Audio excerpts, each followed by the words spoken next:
ഈ ഒരു കോഴ്സിൻ്റെ മോഡ്യൂൾ 1 നമ്മളിപ്പോൾ ഉള്ളത്. ഓക്കെ, നമുക്ക് റമദാനിൻ്റെയും ആരോഗ്യത്തിൻ്റെ ചില ഫൗണ്ടേഷൻസും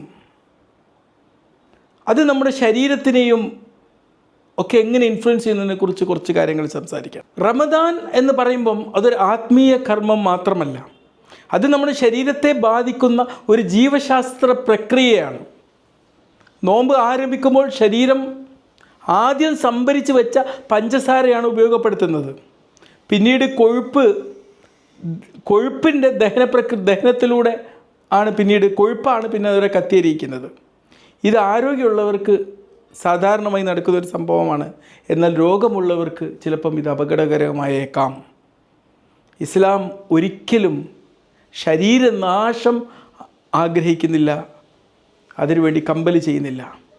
ആരോഗ്യത്തെ ദോഷകരമായി ബാധിക്കുന്നുവെങ്കിൽ നോമ്പിൽ നിന്ന് ഒരുപാട് ഇളവുകളും ഉണ്ട് എന്നുള്ളത് പ്രത്യേകം മനസ്സിലാക്കാം. ഈ കോഴ്സ് വിശ്വാസവും മെഡിസിനും തമ്മിലുള്ള ഒരു കോൺഫ്ലിക്റ്റ് ഉണ്ടാക്കാൻ വേണ്ടിയുള്ളതല്ല, ഭയം സൃഷ്ടിക്കാൻ വേണ്ടിയുള്ളതല്ല, ബോധവൽക്കരണത്തിന് വേണ്ടിയാണ് ഇത്തരം ഒരു കോഴ്സ് ഞാൻ ആരംഭിക്കുന്നത്.